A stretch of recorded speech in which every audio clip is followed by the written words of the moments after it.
Good morning विद्यार्थी मित्रों। कक्षा 10 में आज नया चैप्टर प्रकरण नंबर 15 जो हम नया आज स्टार्ट करने वाले हैं। तो यहाँ पे कक्षा 10 में 15वां जो है प्रायिकता, जो आपको 9वीं में भी आ गया है। 9वीं में भी मैंने सिखाया था, वैसे ही यहाँ पे आपको थोड़ा ध्यान देना है। और 9वीं में था वैसा ही है इसमें, क्योंकि प्रायिकता में कुछ नया होता नहीं है, एक ही जो है उसकी प्रोसीजर वही होती है। लेकिन 10वीं में खाली एक ही टॉपिक इसमें ज़्यादा है, जो है पूरक घटना वाला। पूरक घटना, उसके बारे में हम देखेंगे। सबसे पहले स्टार्ट करते हैं कि प्रायिकता। प्रायिकता यानी कि उसको क्या बोलते हैं? तो प्रायिकता यानी कि संभावना। हाँ, जैसे कि अभी बारिश का मौसम चालू है, तो हम बात कर सकते हैं कि अभी आज के दिन में बारिश आने की संभावना 100% है, या फिर आज के दिन गर्मी की संभावना 90% है। तो ऐसे जो संभावना की बात कर सकते हैं, जैसे कि हमको मालूम होता है कि हम जब, यानी कि आप बच्चे हो तो स्कूल में पढ़ते हो, तो आपकी जब एग्ज़ाम होती है और आपका एग्ज़ाम देने के बाद आप लोगों ने उस पेपर में क्या लिखा, फिर जब आपके पेरेंट्स आपको पूछते हैं कि कितने नंबर आएंगे, तो आप बोलते हैं कि शायद 60%, 70%, 80%, ऐसी आप संभावना बताते हो कि मेरे कितने आ सकते हैं ऐसी। लेकिन ये संभावना है, यानी कि हो सकता है ऐसा। तो संभावना, जैसे यहाँ पे उसका नाम प्रायिकता है। प्रायिकता, संभावना, उसको इंग्लिश में प्रोबेबिलिटी भी कहते हैं ना। प्रोबेबिलिटी आपको याद रखना है तो रख सकते हो प्रोबेबिलिटी। तो उसका सूत्र है यहाँ में, जो सूत्र P यानी कि प्रोबेबिलिटी और A यानी कि उसमें एक्सपेरिमेंट। हाँ, कोई घटना है, यहाँ पे सूत्र है उसका कि PA बराबर घटना घटित हो ऐसे परिणामों की संख्या। यानी कि कोई भी घटना घटती है, जैसे कि बारिश आने की संभावना, ऐसी कोई घटना हो, दूसरी कोई घटना हो, तो वो घटना जो घटती है उसके कितने परिणाम होते हैं। हाँ, तो कोई भी एक घटना हो तो उसके दो परिणाम होते हैं ना, दो परिणाम, कि बारिश आएगी और नहीं भी आएगी, ऐसे दो परिणाम होते हैं। तो ऐसे कोई भी वस्तु हो तो उसके वैसे परिणाम होते हैं। हाँ, तो यहाँ पे घटना घटित हो ऐसे परिणामों की संख्या और उसके बदले में कुल परिणामों की संख्या, यानी कि कुल कितने परिणाम हैं वो हमको मालूम होने चाहिए। हाँ, तो घटना में कितने परिणाम मिलते हैं और घटना में कुल परिणाम कितने हैं, वो ये सूत्र में कहते हैं।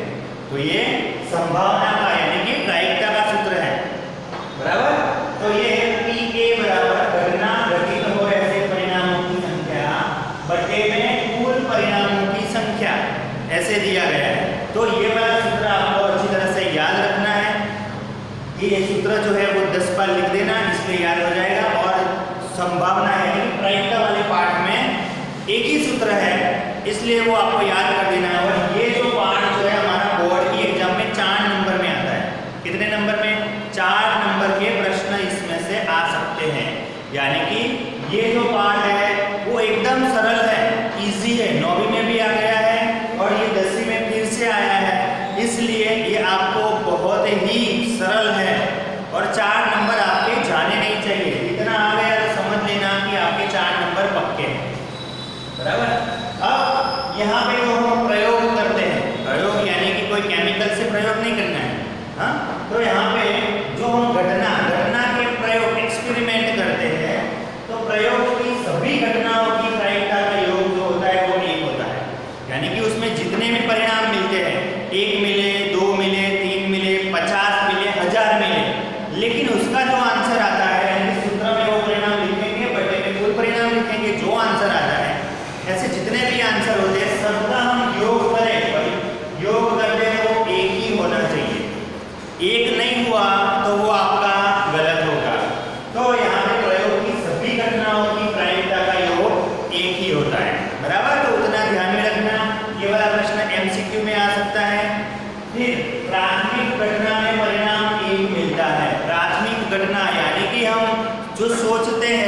उसमें परिणाम एक ही मिलता है। प्राथमिक घटना यानी कि जो हम देखते हैं कि आज बारिश आएगी, वो प्राथमिक घटना हो गई।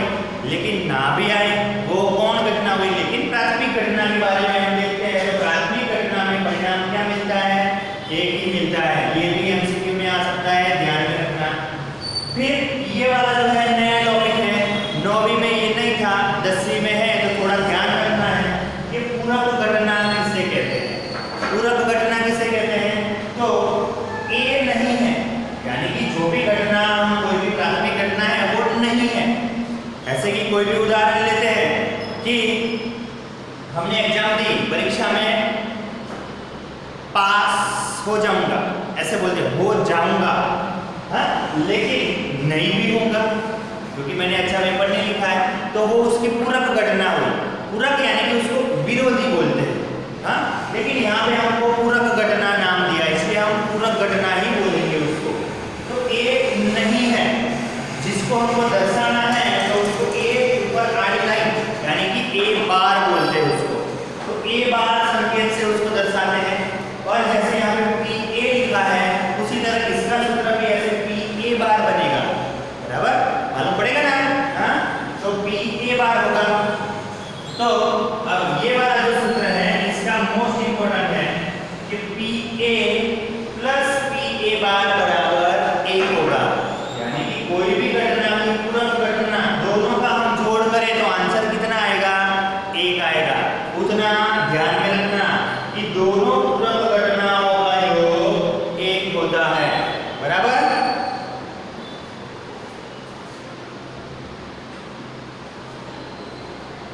तो यहाँ पे दोनों पूरक घटनाओं का योग कितना हुआ? 1 हुआ, तो वो याद रखना है। तो ये परिभाषा जो थी प्रायिकता की, वो परिभाषा किसने दी? तो पियर सिमोन लाप्लास ने दी है। ऐसे जो थे गणित शास्त्री, जो पियर सिमोन लाप्लास, हाँ, ये नाम याद रहे तो ठीक है, वरना ना याद रहे तो भी कोई टेंशन नहीं है। तो लेकिन ये नाम थोड़ा इतना याद रखना कि पियर सिमोन लाप्लास ने इसकी परिभाषा दी है। फिर उसके बाद कोई भी घटना ए की प्रायिकता 0 less than is equal to P A less than is equal to 1, जो भी मैंने बताया कि 1 मिलता है। तो यहाँ पे 0 और 1 के बीच में आता है, 0 और 1 के बीच में कोई भी घटना की प्रायिकता, यहाँ पे प्राथमिक घटना हो या सभी घटना हो, सबकी प्रायिकता जो है वो 0 और 1 उसके बीच में आता है। यानी कि पॉइंट में भी आंसर आ सकता है, 1 से बड़ा आंसर आएगा नहीं। जिसका आंसर 1 से बड़ा आ गया उसका आंसर गलत जाएगा, बराबर। और निश्चित घटना की प्रायिकता 1 होती है। निश्चित घटना यानी कि जो घटना जो है वो निश्चित है, वो होती रहती है, हाँ। ऐसी कौन सी घटना है? जैसे आप उसका उदाहरण लेते हैं कि सूरज पूर्व में उगता है, तो ये निश्चित घटना हुई। पूर्व में उगता है या पश्चिम में? हाँ, तो सूर्य जो है वो पूर्व में उगता है, तो वो निश्चित घटना हुई। सुबह होते ही सूर्य पूर्व में उगता ही है, तो वो निश्चित घटना हुई, हाँ। कि कोई भी एग्जाम होती है तो उसमें से 100 में से 100 मार्क्स लाना, हाँ, 100 में से 100 आए तो वो निश्चित हो गई कि 100 में से 100 ही मुझे लाना है, हाँ, तो वो निश्चित घटना होगी। तो उसकी प्रायिकता कितनी होगी? 1। और असंभव घटना की प्रायिकता कितनी होती है? 0। असंभव घटना यानी कि सूरज पश्चिम में उगे, ऐसा हो सकता है? नहीं हो सकता। तो ये जो हो गई वो असंभव घटना। कोई भी घटना असंभव हो तो वो उसकी प्रायिकता कितनी होती है? 0 होती है, बराबर। तो इतना है, ये सब है वो आपको अच्छी तरह से कॉपी में भी लिख देना, इसलिए जब पढ़ना हो तब पढ़ सको आप। तो ये हो गई संभावना यानी प्रायिकता के बारे में। अब उसमें कौन कौन सी घटना, कौन से ऐसे प्रश्न आ सकते हैं उसके बारे में। तो सबसे पहले सिक्का तो देखा होगा, हाँ, 1 रुपए का सिक्का, 5 रुपए का सिक्का, 10 रुपए का सिक्का, कोई भी सिक्का देखा होगा। तो यहाँ पे जो सिक्का है उसकी कितनी भुजाएं होती है? आगे पीछे तो 2 भुजा होती है। कितनी? 2 भुजा होती है, हाँ, जिसको हम बोलते हैं हेड और टेल। हेड ये माने H, टेल माने T, यानी कि उसको हिंदी में बोले तो चित्त और पट बोलते हैं, हाँ। कोई भी प्रश्न होगा उसमें लिखा होगा इतने चित्त है और इतने पट है, तो आपको चित्त किसको कहते हैं, पट किसको कहते हैं, वो हेड और टेल उसके ऊपर से मालूम होना चाहिए कि चित्त किसे कहते हैं और पट किसे कहते हैं। एच यानी कि उसे कहते हैं चित्त और पट यानी कि टेल। अब तो ध्यान रहेगा ना कि एच यानी कि हेड उसको चित्त बोलते हैं और टी यानी कि टेल जिसे पट बोलते हैं, बराबर। अब उसमें पहला टॉपिक है एक बार उछालने पर कुल परिणाम कितने मिलते हैं। एक बार उछालते, एक सिक्के को एक बार उछालते हैं, सिक्के को उछालने की विधि करते हैं तो वो सिक्का उछलने के बाद नीचे गिरेगा, नीचे गिरेगा तो वो चित्त आएगा या पट आएगा, क्या मालूम पड़ेगा, गिरेगा तब मालूम पड़ेगा ना। तो चित्त भी आ सकता है, पट भी आ सकता है, यानी कि कुल परिणाम कितने हो सकते हैं, दो हो सकते हैं। कौन कौन से, हेड भी आ सकता है, टेल भी आ सकता है, बराबर। समझ में आ गया ना। एक सिक्के को एक बार उछालते हैं तो उसमें दो परिणाम मिलते हैं, कुल दो परिणाम मिलते हैं। फिर दूसरा है कि वो सिक्के को दो बार उछालते हैं, एक सिक्के को दो बार उछालो या दो सिक्के को एक बार उछालो।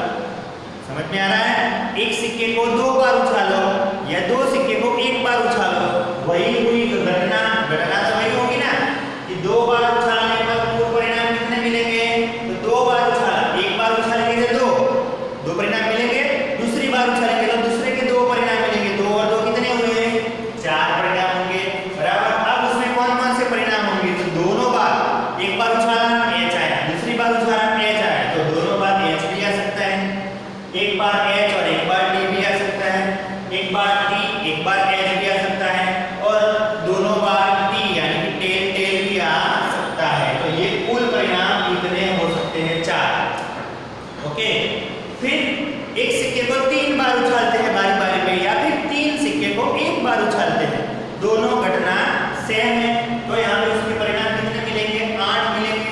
तो ये परिणाम यहाँ पे लिखे हुए, ये अच्छी तरह से याद कर लेना, हाँ, क्योंकि प्रश्न में दिया होगा, प्रश्न में खाली ऐसा दिया होगा तो तीन सिक्के उछालने पर ये परिणाम लिखे नहीं होंगे, आपको लिखने पड़ेंगे, इसलिए ये परिणाम जो है वो याद कर लेना, क्योंकि तीनों के तीन बार एच किया सकता है, दो बार एच और एक बार T, T H T H T T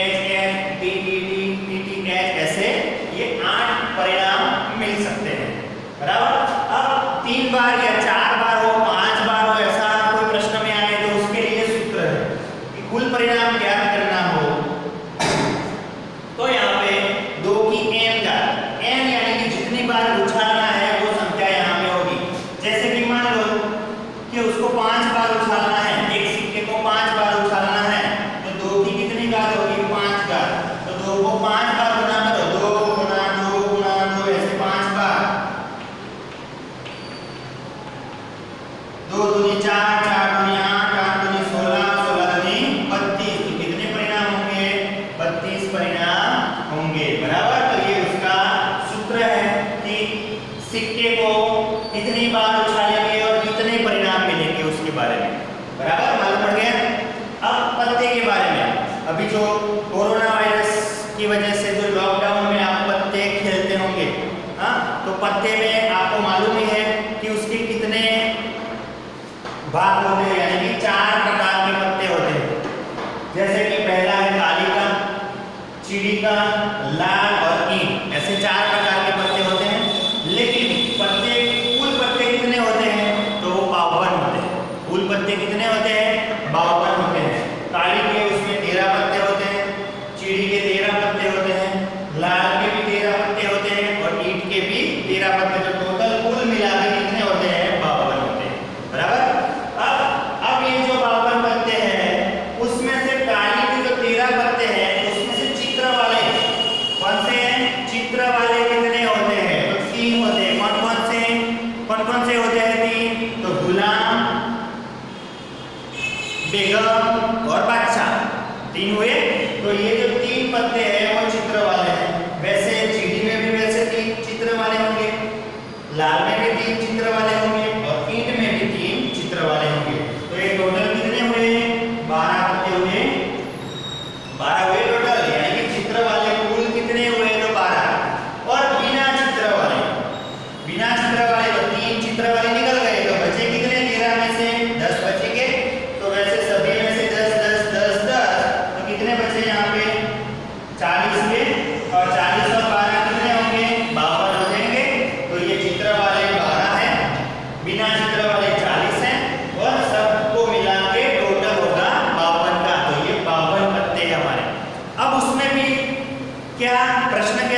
जाते हैं कि वो कलर के आधार पे, रंग के आधार पे, काले रंग के और लाल रंग के। यहाँ पे जो काली और चिड़ी जो है, उनका कलर कैसा है? तो उनका कलर है काला। उनका रंग कैसा है? तो उनका रंग है काला। और लाल और ईंट जो है, उनका रंग कैसा है? तो उनका लाल है।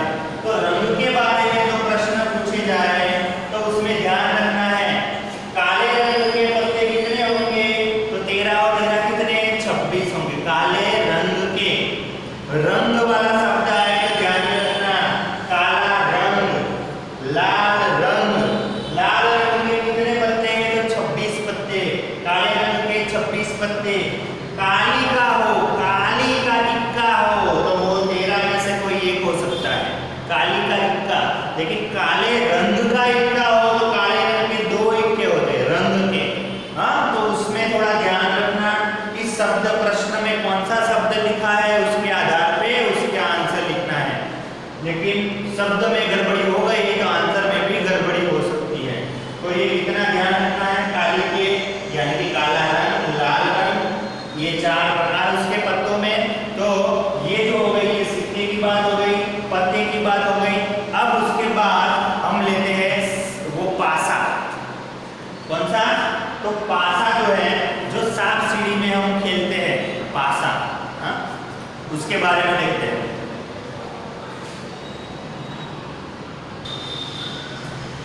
तो यहाँ पे देखते हैं पासे की बारी। पासा तो आपने देखा ही होगा, सांप सीढ़ी में खेलते हो, हाँ, पासा फेंकते हैं और उसके ऊपर कितने नंबर आते हैं वो आपको मालूम ही है। तो पासे, उसकी भुजा कितनी होती है? उसकी 6 भुजा। तो 6 भुजा जो होती है उसमें सभी पे यानी किसी के ऊपर 1 पॉइंट यानी कि 1 नंबर होता है, 2 नंबर, 3, 4, 5, 6। तो एक बार उछालते, पासे में एक बार फेंकते हैं तो 6 में से कुछ भी आ सकता है, 1, 2, 3, 4, 5, 6 में से कुछ भी आ सकता है। तो उसके कुल परिणाम कितने हुए?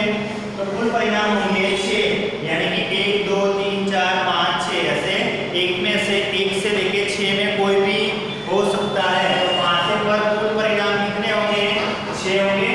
अब उसको 2 बार उछालते हैं। 2 बार उछालने पर तो पासे को 2 बार उछालते हैं, तो पासे को 2 बार उछालना है या फिर 2 पासे को 1 बार उछालते हैं तो कुल कितने परिणाम मिलेंगे? तो वो 36 परिणाम मिलेंगे। तो एक पासा एक बार उछाला, फिर दूसरी बार उछालते हैं, या फिर 2 पासे को एक साथ में उछालते हैं तो कोई दोनों में 1 और 1, दोनों में 1 1 भी आ सकता है, 1 2 भी आ सकता है, 1 3, 1 4, 1 5, 1 6, ऐसे 36 परिणाम मिल सकते हैं। तो ये 36 परिणाम आपको मालूम होने चाहिए कि 36 परिणाम मिल सकते हैं, बराबर। तो ये टोटल कितने? कुल परिणाम 36 परिणाम मिलेंगे, यानी कि एक बार उछालने पर 6 परिणाम, 2 बार उछालने पर 2 पासे को 1 बार उछालो या 1 पासे को 2 बार उछालो, दोनों में कुल परिणाम 36 ही मिलेंगे। हाँ, थोड़ा ये ट्विस्ट करके भी प्रश्न पूछ सकते हैं कि एक पासे को 2 बार उछालते हो या फिर 2 पासे को 1 बार उछालते हो तो इसमें कितने परिणाम मिलेंगे? 36। और ये 36 परिणाम है, ये परिणाम। अब 3 बार उछालो, 4 बार उछालो, उसी की तरह यहाँ पे जो सूत्र था उसी की तरह यहाँ पे भी सूत्र है। कैसा सूत्र है? जैसे कि सूत्र दिया है उसमें कुल परिणाम हमको ज्ञात करना है। तो यहाँ पे पासा है तो पासे का भुजा कितनी? 6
इंट्रोडक्शन था।